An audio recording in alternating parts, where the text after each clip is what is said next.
السلام عليكم ورحمة الله وبركاته. ازيكم يا جماعة، عاملين ايه؟ انا جاية النهاردة بأهم فيديو فيه نصايح من ذهب لكل حاج او معتمر او حاجة او معتمرة لسه رايحة تزور وتعمل حج او عمرة لأول مرة في حياتها. كل الموجودين طبعا عقبال كل مشتاق يا رب. اول حاجة كده هنبدأ النصايح على طول من اول نصيحة من وانت في الطيارة عند الميقات. اول ما الكابتن بتاع الطيارة يقول ان الميقات خلاص موجود، هتقولي دعاء او هتقول دعاء صغير جدا اللي هو اللهم اني نويت عمره او حج، على حسب انت رايح عمره او حج، بدون رياء مني ولا سمعة، فإن حبسني حابس فمحلي حيث حبستني. يعني ايه؟ يعني انت معنى الدعاء ان انت لو انت رايح وحصلت اي ظروف، وانت طبعا في الاحرام احرمت بس ما عملتش العمر على طول، ف يعني ايه، لما يروح العرض اللي عندك، وخصوصا لو ست، تمام، اول ما يروح العرض اللي عندك تكمل العمر عادي. تمام. فهو ده معنى الدعاء، ان انت لما تقول فمحلي حيث حبستني، وخصوصا لو ست ممكن تحصل لها ظرف فما تكملش. تمام. فبتقعد كام يوم ما تعملش عمر على طول، فهي هتتم كده في الاحرام بتاعها، وانت هتتم في الاحرام بتاعك. ده بالنسبة للطيارة. تاني حاجة، خلاص ركبنا الطيارة وصلنا على مكة، عقبال كل مشتاق كل شوية اقولها لكم يا رب. اول ما تنزل للفندق، اول ما تنزلوا للفندق، ونصيحة مني والله وعن تجربة، لازم تشتروا خط حالا. هتلاقي الخطوط في اكشاك كده موجودة في الشارع وانتوا رايحين الحرم. تمام. في ناس هتقولك الشركة بتجيب لي، الشركة ساعات بتجيب، بس اعتقد والله اعلم اللي بيروح عمرة كتير او كده ان لو الشركة اللي جابته بينكتب باسمه خطين فقط. تمام. طب انت افرض عايز تروح مرة واثنين وثلاثة، مش هتعرف تجيب خطوط. فاحنا جبنا من الشارع البتاع ده، الخط، بس مش على طول. انا لما رحت ما كانش على طول، عشان كده احنا تهنا من بعض. كنت انا وجوزي وقعدت طول الليل بره، والله طبعا ما عملتش بقى، طلعت اعيط واعمل في الفيديو والكلام ده كله عشان ما حدش يقول ريتش. تهنا من 1 بالليل. رجعت الفندق انا تاني يوم ظهر. تخيلي. والناس خدت المفروض كنت انا قاعده في اجياد السد، والناس شاوروا لي على اجياد العام. كنت ماشيه والله الشوز كانت حتى مش معايا، كنت ماشيه حافيه بالشراب الحمد لله. تمام. فليه الخط اهم حاجه اول ما تنزل؟ عشان انت لو معاك حد، تمام، معاك حد مثلا زوجتك، انت معاكي حد، معاكي بنتك، اول حاجه تاخدوا رقم المشرف لو حصلت اي مشكله. تمام. فيكون التليفون معاكي، وده اهم حاجة اول ما تنزل ارض مكة الطاهرة. تمام. تاني حاجة، بالنسبة بقى برضو للفندق وللسكن، انت رايح تعمل عمرة او رايح تعمل حج وانت مرتاح في راحة نفسية. طبعا بالنسبة للستات اكتر. الرجالة ممكن تتعامل لو هي في أوضة مشتركة، الراجل ممكن يتعامل. الست بتبقى صعب التعامل شوية، لأن الست بيكون لها خصوصياتها أكتر. ف خليلكم دايما خصوصياتكم، بس تقبلوا الأمر الواقع. يعني إيه؟ ممكن كتير قوي تلاقي ناس وانتي قاعدة بتتكلم في التليفون بصوت عالي، تحس ان انت خصوصياتك منتهكة اصلا. يعني انا والله وده حصل، ان انا وانا في العمرة وكنت نايمة، لقيت واحدة من الموجودين، قمت من النوم شعري كان باين ونص كم وكل حاجة.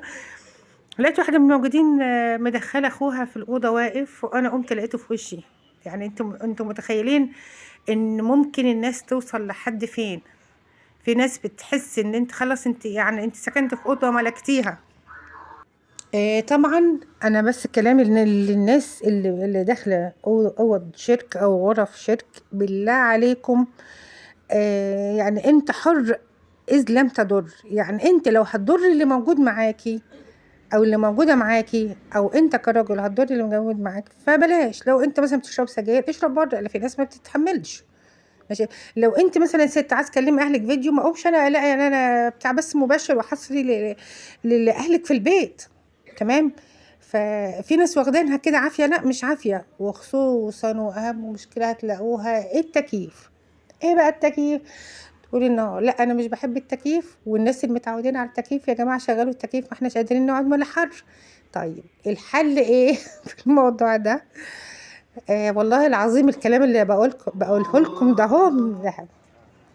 الحل بسيط جدا. اللي تشغل التكييف خلي تشغل التكييف شغال. تمام. واللي ما بتحبش التكييف، في غطيان وفي لحافات وفي اللي كده، اضغطي يا امي باللحاف ونامي. شفت سهله ازاي؟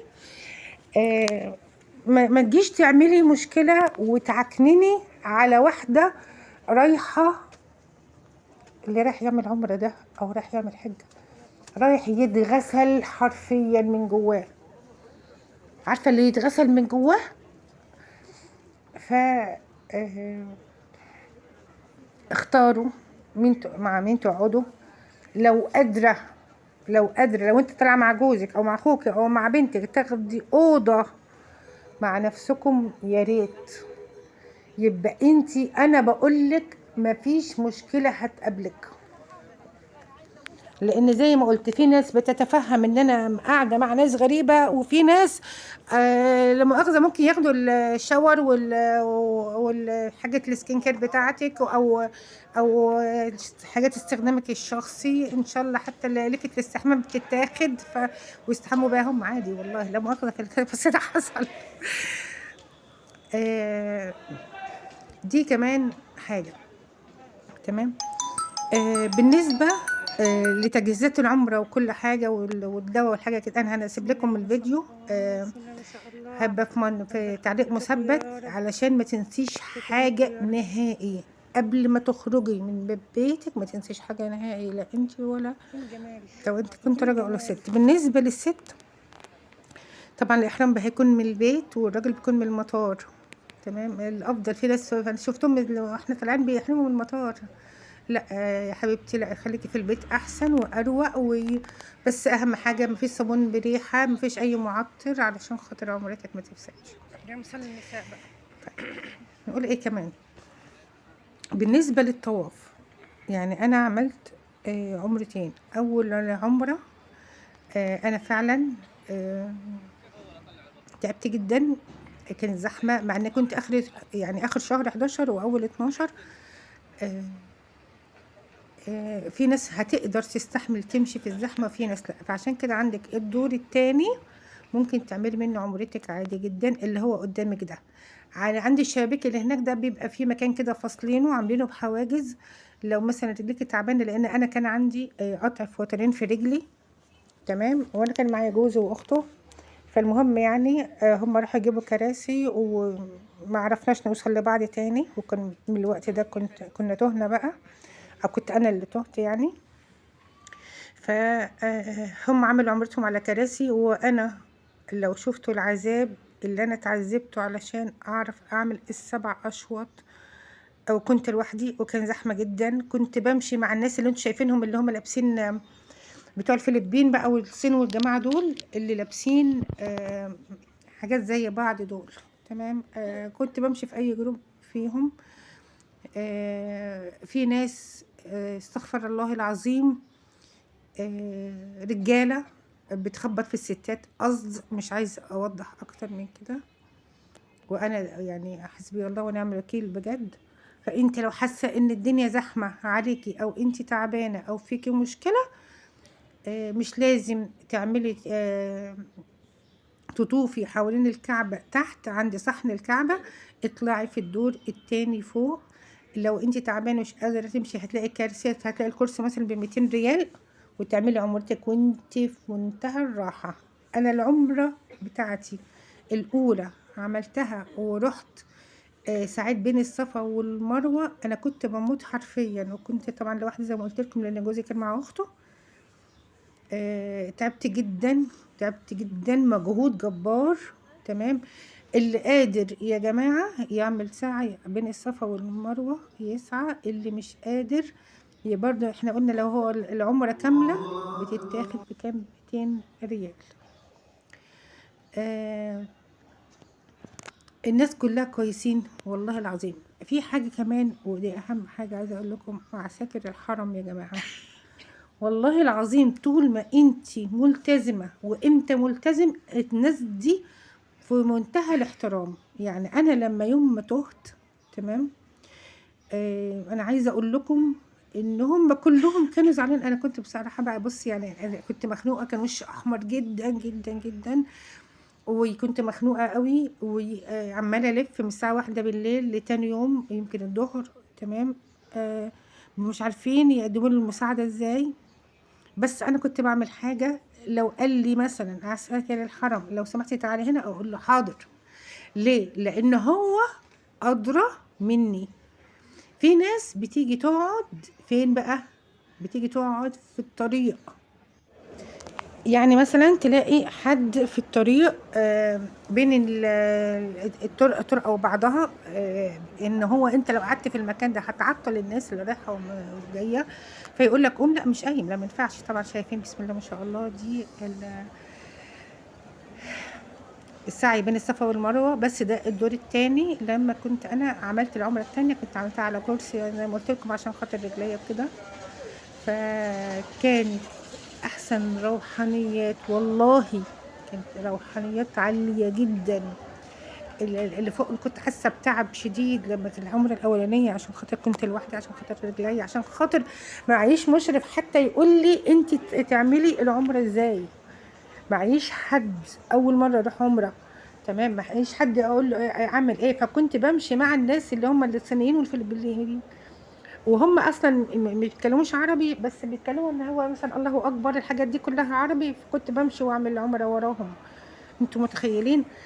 فانا زي ما انتم شايفين كده الكراسي دي اللي كنت بتكلم عليها، والله العظيم والله اهم من الاكل واهم من الشرب انك تجيب لنفسك كرسي او تجيب لنفسك كرسي ب 200 ريال علشان تقدري تعملي عمرتك.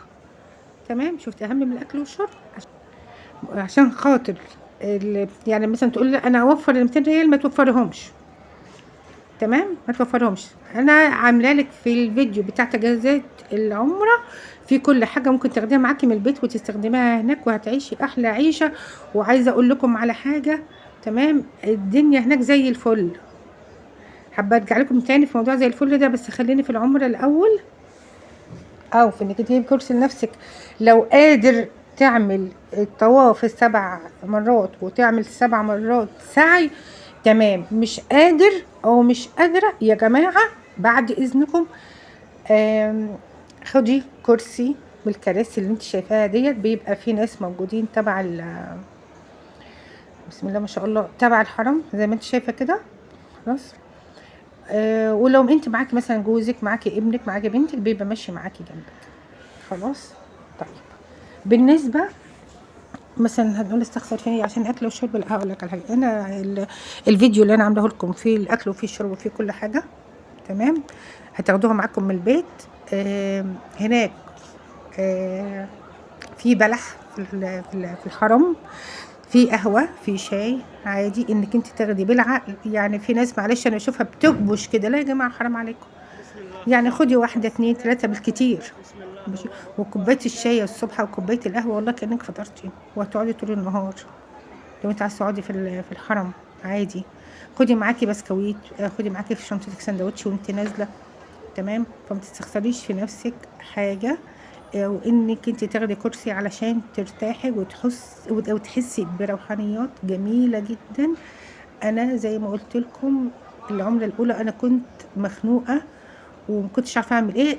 طبعا انا هقول لك على حاجه كمان، اللي هو اللي معاكي اللي بيعمل الكراسي ديت، اللي بيزق الكرسي ده، هو اللي بيقول لك تعملي ايه. من اول بصي ما تيجي مش عارفه اقول لك انت هنا قولي الله اكبر الله اكبر عند اللي هو اللي بتاع اللي هي اللندا الخضراء ديت، وتبدي العمره من هنا وهنا تقولي كده اللي هم الناس اللي ماشيه دي بسم الله ما شاء الله عليهم. خلاص هم لابسين كلهم زي بعض، هم دول اللي انا بقول عليهم. بعد كده تروحي بقى مثلا طلعتي انا كنت بطلع يمكن الساعه 2 او 3 بعد لحد الفجر. بعد كده مثلا نروح على الصبح كده، ممكن تفطري بره عادي تمام. والله العظيم ساعات البلح والشاي والقهوه بتاع الحرم ده كان بيكفينا. بالنسبه للناس اللي في الاوضه ما تركزيش معاهم قد كده. عايزه خصوصيه اكبر بقولك ممكن تخلي اكلك وشربك لوحدك، او لو انت وجوزك ممكن تاكلي في الطرقه او في الترابيزات اللي تحت في الريسبشن بتاع الفندق. تلاشي المشاكل. ما تتعامليش قد كده مع ناس اللي في الأوضة. في ناس سبحان الله بيبقى ناس كويسة أوي تحبي تتعاملي معاهم، وفي ناس أنا والله العظيم أنا الأوضة كان فيها قاعد فيها 6، يعني احنا المفروض كنا 4 فجاي 2 أصل دول أصحابهم. فبصي الحمد لله. أتمنى لكم حج وعمرة وانتم مرتاحين البال. طبعا هيكون في ان شاء الله فيديوهات تانية على تجهيزات مثلا اللي هو الشنطة بتاعت ان انت وتروح مزدلفة وتروح عرفات. خلي بالك دايما رقم المشرف يكون معاك لو حصل لك اي مشكلة، سواء اذا انت راجل او ست يكون رقم المشرف معاكم، لان خلي بالك من عرفات لانه بيبقى حاجة كبيرة قوي، ممكن تتوهي في المزدلفة، ممكن تتوهي في منى. فخلي بالكم ده بالنسبة للحج. أتمنى لكم كلكم تعملوا حج وعمرة وما تتحرموش من زيارة حبيبنا النبي ولا زيارة بيت الله الحرام. متنسونوش طبعا يا جماعة. على بصي ما اقولش حد يعمل لي لايك ولا حاجة. ما تنسوش الناس الجديدة اللي داخلة قناتي، أنا أتشرف بوجودكم معايا. والسلام عليكم ورحمة الله وبركاته. سلام.